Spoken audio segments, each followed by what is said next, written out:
Friends, இன்றைக்கி நம்ம சேனலில் என்ன பார்க்க போகிறோன்னா பெப்பர் சிக்கன் கிரேவி எப்படி செய்யுதுன்னு பார்க்கலாம் வாங்க. இதுக்கு நான் கடாய் வச்சுட்டு கடாய் சூடானதும் ஒரு 5 ஸ்பூன்ஸ் ஆயில் விட்டுக்கிறேன். எண்ணெய் சூடானதும் ஒரு இலை, ஒரு பட்டை,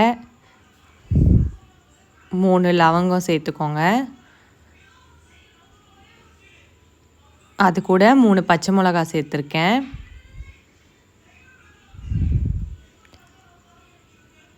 ஒரு 6 காஞ்ச மிளகா சேர்த்துக்கோங்க.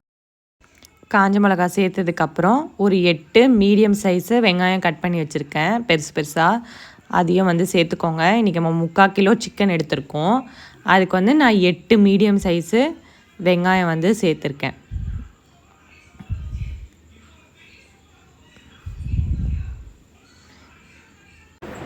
இப்போது இந்த வெங்காயத்து கூட ஒரு 3 ஸ்பூன் பெப்பர் ஆட் பண்ணுறேன்.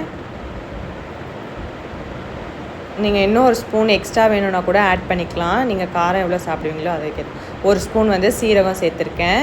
ஒரு ஸ்பூன் சோம்பு சேர்த்துருக்கேன்.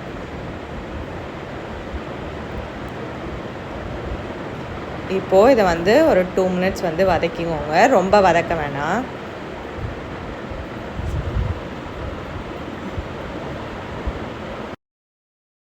இஞ்சி பூண்டு பேஸ்ட்டு ஒரு 1.5 ஸ்பூன் சேர்த்துக்கோங்க. இந்த அளவுக்கு வதங்கினா போதும், ரொம்ப வதங்க வேணாம். இப்போ நம்ம ஸ்டவ் ஆஃப் பண்ணிக்கலாம். இந்த மாதிரி அரைச்சி எடுத்துக்கோங்க. ரொம்ப பேஸ்ட்டாக வேணாம், இந்த மாதிரி அரைச்சிக்கோங்க. கிரேவி செய்ய ஸ்டார்ட் பண்ணிடலாம். குக்கர் வச்சுட்டு குக்கரில் ஒரு 4 ஸ்பூன் எண்ணெய் ஊற்றிக்கிட்டேன்.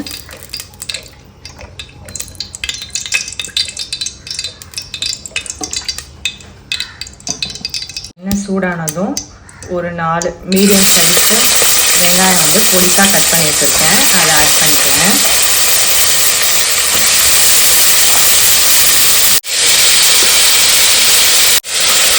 இது கூட ஒரு ஸ்பூன் இஞ்சி பூண்டு பேஸ்ட் ஆட் பண்ணிட்டேன்.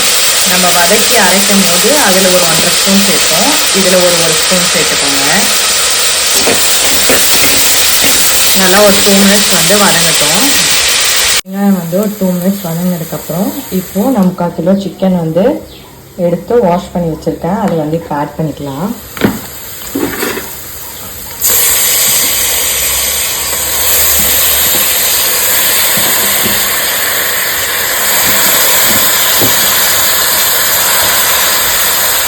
நல்லா மிக்ஸ் பண்ணி வச்சுக்கோங்க.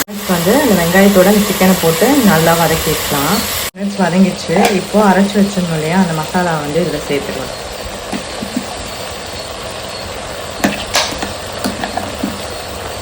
லைட்டாக அந்த மிக்ஸி ஜாரில் தண்ணி மிக்ஸ் பண்ணி சேர்த்துக்கோங்க. ஏன்னா சிக்கனே கொஞ்சம் தண்ணி விடும். மஞ்சள் தூள் கொஞ்சம் சேர்த்துக்கோங்க.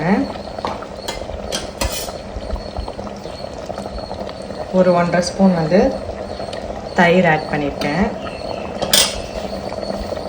தேவையான அளவு உப்பு சேர்த்துக்கோங்க. உப்பு சேர்த்து நல்லா மிக்ஸ் பண்ணி ஒரு 2 மினிட்ஸ் இருக்கட்டும். இது கூட 3 மீடியம் சைஸு தக்காளி அரைச்சி வச்சுருக்கேன். அதையும் ஆட் பண்ணிக்கிறேன். நம்ம ஏன்னா 1.5 ஸ்பூன் தயிர் ஆட் பண்ணியிருக்கோம். அதனால் 3 தக்காளி தான் நான் சேர்க்குறேன். அப்புறம் புளிப்பு ஜாஸ்தி ஆகிடும். இது கூட குழம்பு மிளகாத்தூள் தேவையான அளவு சேர்த்துக்கோங்க. இன்னும் பச்சை மிளகா, காஞ்ச மிளகா, அப்புறம் பெப்பர்லாம் வச்சு அரைச்சிருக்கோம். ஸோ காரம் எவ்வளோ பார்த்துங்க. அதுக்கப்புறம் உங்களுக்கு தேவையானது சேர்த்துக்கோங்க. மிளகாத்தூள் சேர்த்ததுக்கப்புறம் நல்லா மிக்ஸ் பண்ணி விட்டு உப்பு காரம் எல்லாம் கரெக்டாக இருக்கான்னு செக் பண்ணிவிட்டு நம்ம இப்போ க்ளோஸ் பண்ணி ஒரு 2 விசில் போட்டு எடுத்துக்கலாம். விசில் வந்துச்சு. இப்போ நம்ம ஓப்பன் பண்ணி பார்த்துக்கலாம். பாருங்கள், இப்போ இதை நம்ம கடாயில் போட்டு ட்ரை பண்ணிக்கலாம்.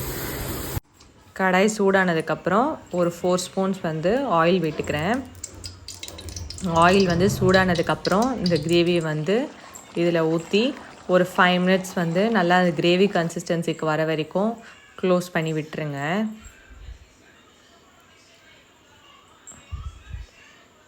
இப்போது 5 மினிட்ஸ் ஆயிடுச்சு. இங்கே பாருங்கள், லாஸ்ட்டாக நம்ம இறக்கும் போது கொத்தமல்லி கொஞ்சம் போட்டுக்கோங்க.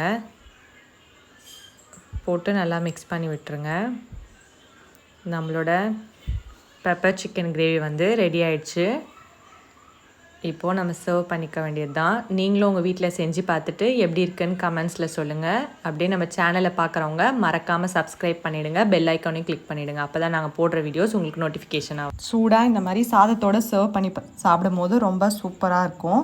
சப்பாத்தி அண்ட் தோசைக்கெலாம் கூட சூப்பராக இருக்கும். நீங்களும் ட்ரை பண்ணி பார்த்துட்டு எப்படி இருந்ததுன்னு கமெண்ட்ஸில் சொல்லுங்கள். Bye friends.